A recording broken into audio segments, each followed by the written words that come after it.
그럼이라고 하는 제목으로 말씀을 나누도록 하겠습니다. 1700년대 중반과 1800년대 초반 사이에 존재했던 영국의 의사가 한 분이 계세요. 이름이 에드워드 제너라고 하는 분이십니다. 이분이 1798년에 젖소에서 천연두의 면역성을 가진 우두를 발견하게 돼요. 그래서 그것을 사람들에게 주사하면 천연두의 면역성이 생긴다는 것을 학회에 보고해서 영국 의학회가 그것을 검증하는 실험 단계에 들어가게 됩니다. 그런데 그 당시에 제일 유명했던 영국 의학계에 권위 있는 의사들이 에드워드 제너를 비웃고 조롱하기 시작합니다. 시골뜨기 의사가 의학의 ABC도 모르고 의학을 모독한다면서 동물과 사람을 구별할 줄도 모르냐고 말하며 동물에게 실험한 것이 사람에게 적용될 수가 있겠느냐며 그의 연구를 취소시키려 듭니다. 그런데 그 당시에는 그 학회에서 부결이 되면 인체의 실험을 할 수 없는 시대였고 또한 대단히 권위주의적인 시대였기에 그의 연구가 빛을 보기 어려운 상황이었는데요. 그래서 그가 그 회의장에서 사람들에게 이렇게 이야기합니다. 몇 달 전에 어떤 사람에게 주사해서 효과가 있었습니다. 그랬더니 그들이 한 사람의 임상 실험을 가지고 되겠냐고 말하면서 또다시 그를 비난하기 시작합니다. 그러자 에드워드 제너가 눈물을 흘리면서 이렇게 말합니다. 여러분, 제 말을 들어보십시오. 저는 23명을 실험했고 또한 태어난 지 10하루밖에 되지 않는 제 아들에게도 실험을 했습니다. 그 이야기를 듣고 장내가 숙연해졌습니다.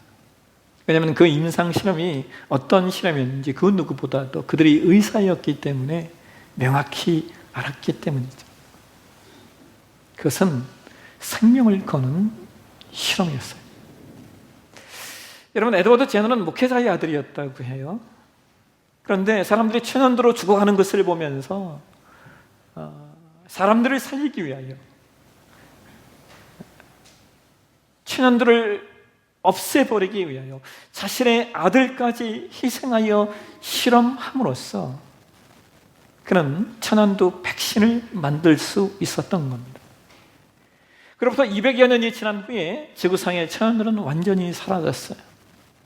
여러분, 라틴어로 암소를 마카라고 부르는데요, 에드워드 제너는 이 단어로부터 백신이라고 하는 용어와 그리고 백신 접종이라고 하는 용어를 만들었고 또한 오늘날 우리는 백신의 중요성을 알게 되었습니다.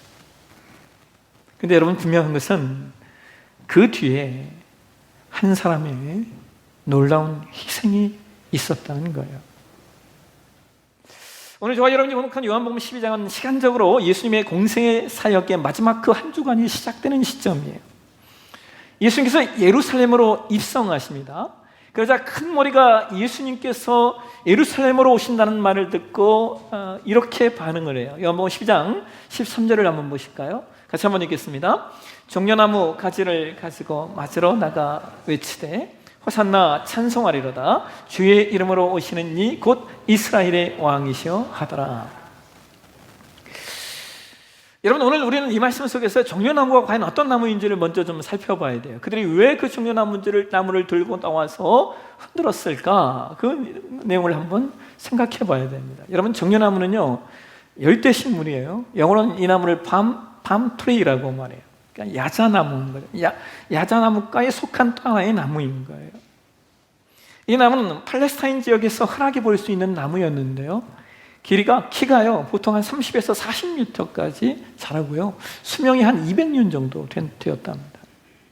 그리고 무엇보다 이 종려나무는 열매를 맺는데 이 종려나무 열매가요 아주 높은 당도를 보유하고 있어서 여러분 이스라엘 백성이 구약 성경에 출애굽하여 가나안으로 갈 때 그런 얘기를 하잖아요. 그 땅은 젖과 꿀이 흐르던 땅이더라, 뭐 이런 얘기를 하잖아요. 여기 그 꿀이라는 단어가 이 종려나무를 두고 한 말이라는 거예요. 그것이 그렇다고 이야기하는 학자들이 있습니다. 우리가 생각하는 꿀이 아니라 이 종려나무 열매를 보고 그걸 꿀과 같다라고 이야기를 했다는 겁니다.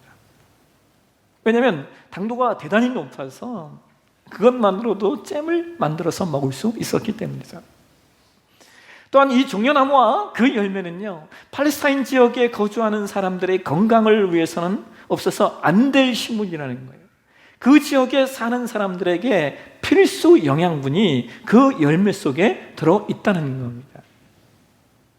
여러분, 제가 필리핀에 있었을 때요, 필리핀에도 아주 흔한 것이 야자나무였는데, 필리핀의 야자나무는 코코넛 열매를 맺는 그런 야자나무예요. 어디든지 볼 수 있고 쉽게 그 열매를 따먹을 수 있습니다. 그런데 여러분, 놀라운 게 뭔지 아세요? 필리핀이라고 하는 나라는 섬나라라서요, 물에 석회가 많이 섞여 있습니다. 그런데 그런 석회를 정화시켜주는 게 뭐냐? 코코넛입니다. 그러니까 환경적으로 물에 석회가 있기에 그것을 해결해 주는 야자나무와 그 열매인 코코넛이 그 땅에 존재한다는 것이죠. 여러분, 저는 이것을 보면서요, 이것이 하나님의 섭리다라는 생각을 했어요. 식물 하나까지도 그 나라의 환경과 상황에 맞게 허락하시는 하나님이시다는 것이죠. 여러분, 또 이 코코넛이 얼마나 좋은지요. 제가 예전에 싱가포르를 방문했을 때 우리 팀을 이렇게 환영하면서, 웰컴하면서 우리에게 식사를 대접했던 한 교수님이 계셨어요. 한국 분이었는데 이분이 싱가포르 대학의 공과대학 교수였습니다. 근데 이분이 이런 얘기를 하는 거예요.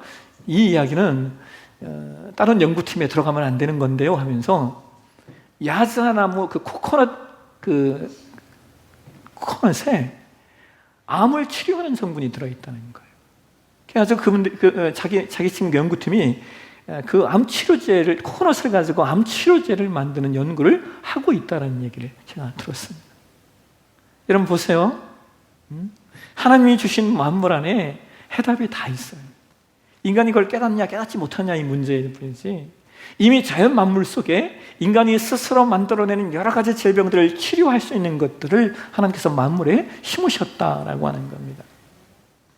여러분, 이스라엘 백성들이 예수님을 맞이하면서 왜 종려나무 가지를 들고 왔을까요? 왜 하필 종려나무입니까? 다른 거면 안 돼요? 그들이 종려나무를 들고 나온 이유는 종려나무에 담겨진 의미가 있기 때문이에요. 종려나무에 담긴 의미는 승리와 번영과 아름다움과 기쁨이라고 하는 의미가 종려나무가 갖고 있는 의미였어요. 이스라엘 백성들은 전쟁에서 어떤 영광스러운 승리를 이뤄낸 사람이 귀환할 때 그를 환영하기 위해서 종려나무 가지를 들고 나와서 흔들었습니다. 또한 새로운 왕이 세워졌을 때 그를 예우하는 의미로 종려나무 가지를 들고 와서 또한 흔들었습니다. 그러니까 지금 이스라엘 백성들이 예수님께서 예루살렘에 입성하실 때 종려나무 가지를 흔들고, 또 예수님이 지나가시는 그 길목에 종려나무 가지를 깔았다라고 하는 것은 그들이 지금 예수님을 어떻게 받아들이고 있는 거예요? 그분을 승리자요, 혹은 새로운 왕으로 맞이한다라고 하는 표시인 거예요. 그래서 그들이 고백한 내용이 뭡니까? 호산나, 찬양하리로다, 주의 이름으로 오시는 이 곧 이스라엘의 왕이시여 라고 외치는 겁니다. 여러분, 여기 호산나라고 하는 말이 어떤 말인지 아십니까? 우리가 아까도 찬양할 때 불렀잖아요. 호산나. 이 호산나라고 하는 말은요, 히브리어로 구원하다라고 하는 말인 야샤라는 단어와 오, 제발, 청컨대라고 하는 의미의 감탄사인 나라는 단어가 합쳐져서 만들어진 단어예요. 히브리어는 이것을 야샤나라고 발음해요. 이것을 우리는 호산나라고 발음하는 것이 되는데요, 이 말은 오 구원하소서, 오 제발 구원하소서, 오 청컨대 구원하소서라고 하는 의미를 담고 있습니다. 그러니까 지금 이스라엘 백성들이 예수님을 보면서 자신들을 구원해달라고 간청하고 있는 거예요. 근데 여러분, 재밌는 것은 이거예요.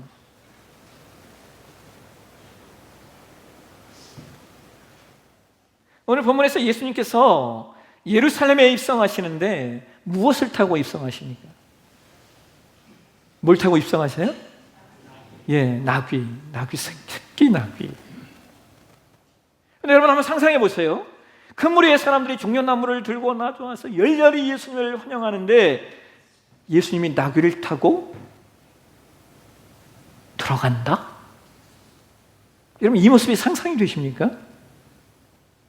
여러분, 이 장면은요, 흰색 백마를 타야 하는 장면이에요. 그렇지 않습니까? 흰색 백마를 타고 들어가야 되는 장면인데 예수님이 지금 뭘 타고 들어가시는 거예요? 새끼 나귀 타고 어기적 예루살렘에 입성하시는 거예요. 여러분, 왜 예수님이 나귀 새끼를 타고 예루살렘에 입성하시는 것일까요? 여기는 아주 중요한 의미가 있어요. 두 가지 의미로 살펴볼 수 있는데요, 첫 번째 의미는 이런 겁니다. 이것은 구약 예언의 성취이기 때문이라는 거예요. 오늘 보면 요한복음 12장 15절을 보시면 성경이 이렇게 얘기해요. 한번 보실까요? 같이 읽겠습니다. 이는 기록된 바 시온 따라 두려워하지 말라. 보라, 너희 왕이 나귀 새끼를 타고 오신다 함과 같았더라. 이는 기록된 바라고 말하죠. 이것은 스가랴 선지자가 했던 말이에요.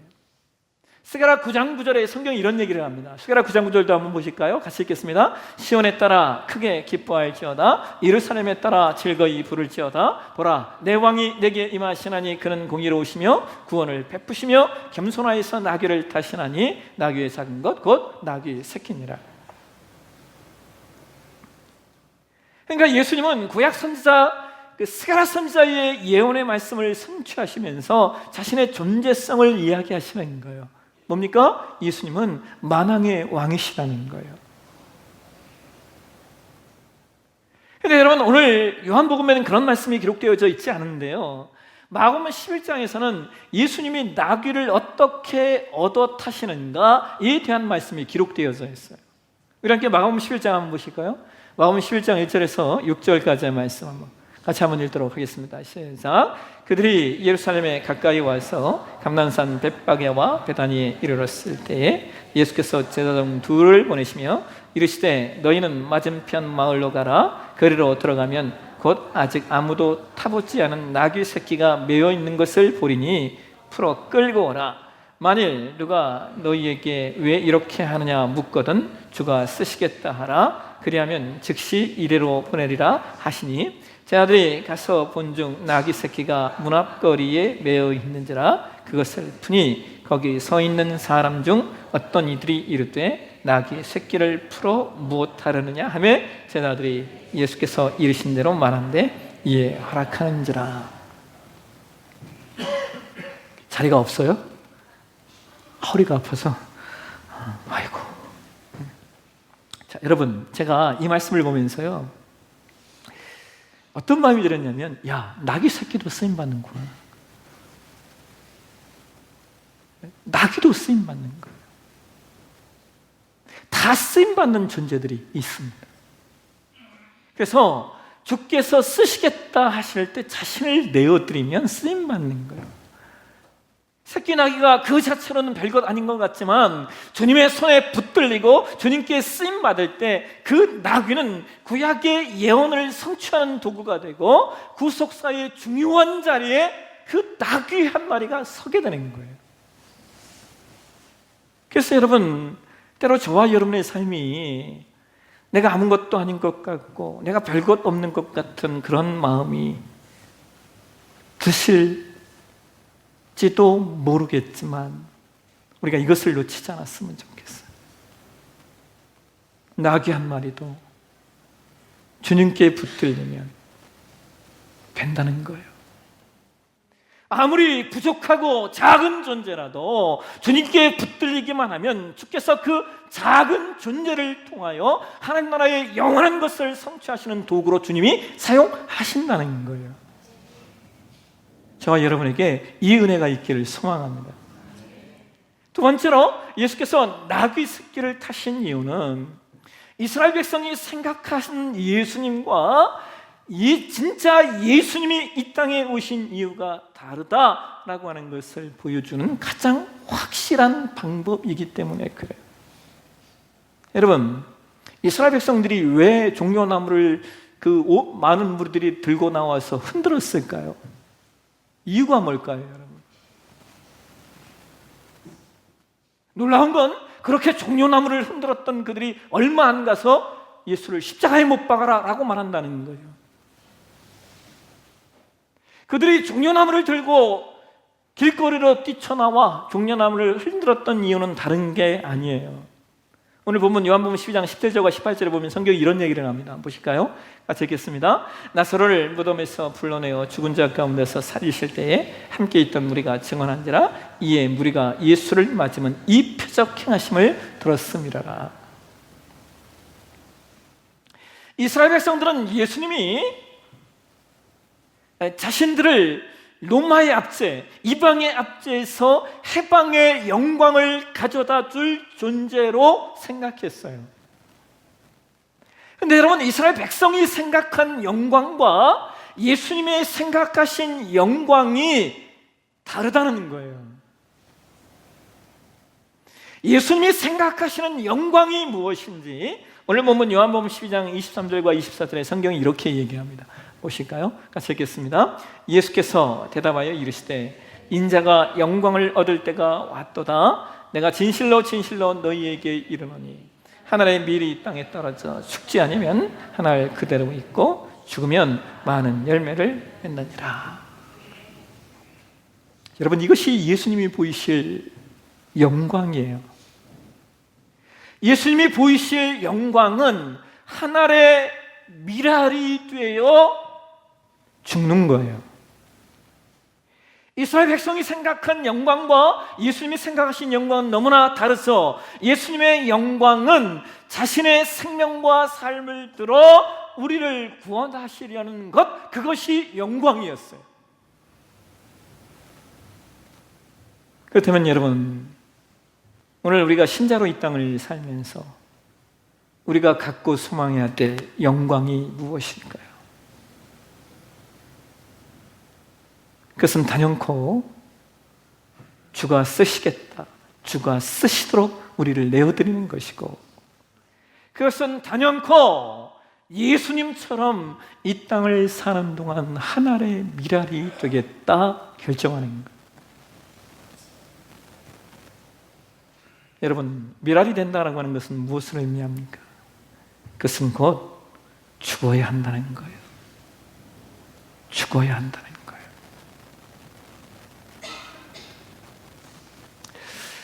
여러분, 하나님 나라의 질서와 하나님 나라의 원리는 죽어야 산다는 거예요. 이게 하나님 나라의 원리예요. 세상의 원리는 내가 살기 위하여 남을 죽여야 된다지만 하나님 나라의 원리는 죽어야 비로소 내가 산다는 거예요. 최근에 나온 책 가운데 우리에게 그 100세의 철학자로 일컬어지는 김형석 교수님의 책이 있어요. 최근에 나온 책이에요. 제가 그 책의 제목을 보면서 한참 머물러 있어요. 제목에 그냥 한참을 머물렀어요. 제목이 이거예요. 행복은 인격만큼 누린다라는 거예요. 여러분, 행복하길 원하시잖아요. 우리 모두 다 행복하길 원하지 않습니까? 그런데 그 행복이 인격만큼 누린다는 거예요. 행복은 그냥 주어지는 것이 아니라 우리의 인격적 삶이 만들어낸다는 거예요. 그리고 그것은 단연코 예수님께서 우리에게 알려주신 마태복음 16장 24절이 우리의 삶 가운데 성취되는 거예요.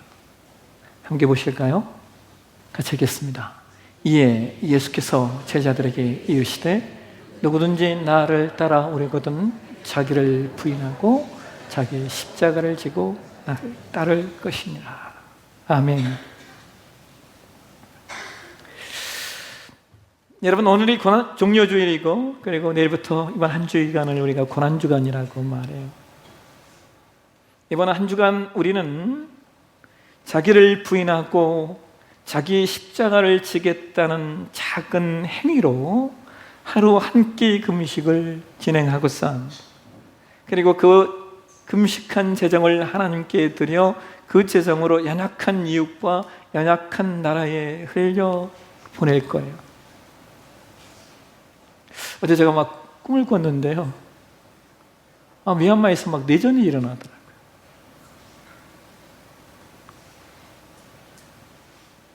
꿈에서 얼마나 영적 전쟁을 했는지요. 우리가 그 나라 소식을 못 들어요. 겨우 어떻게 됐어요? 나오질 않아요. 지금 지진이 일어난 다음에 그 나라가 어떻게 됐는지. 여러분, 더 나아가 우리는 한 주간 미디어 금식에 참여할 거예요. 여러분, 이거 기가 막히게 만들었잖아요. Don't pray, don't pray. 이거 발음 맞아요? 예린자매? 그래서 한 주간 여러분 쉽지 않겠지만 조금만 우리가 함께 미디어 금식에 참여하시면 좋겠어요. 주님의 고난 앞에 우리를 조금만 더 절제하며 세우는 이 한 주간이 되셨으면 좋겠어요. 그리고 오늘 18일 저녁 9시에 우리가 고난일 성찬 예배로 나아가실 때 저와 여러분에게 성찬의 은총도 있으셨으면 좋겠습니다. 이번 한 주간 주님 앞에 새끼 나귀와 같은 존재로 쓰임받고, 이번 한 주간 세상 앞에 죽고 나 자신의 타락한 자아를 죽이는 미랄과 같은 존재로 세워지는 저와 여러분이 되시기를 주의 이름으로 축원합니다. 기도하겠습니다. 하나님, 나귀처럼 그리고 미랄처럼 이번 한 주간 살아내는 우리 모두 되게 도와주옵소서. 그래서 죽어야 산다라고 하는 이 하나님 나라의 진리를 통하여 우리의 삶의 행복이 더 깊은 인격으로 찾아오게 우리를 붙들어 주옵소서. 거룩하신 예수님의 이름으로 기도하옵나이다. 아멘.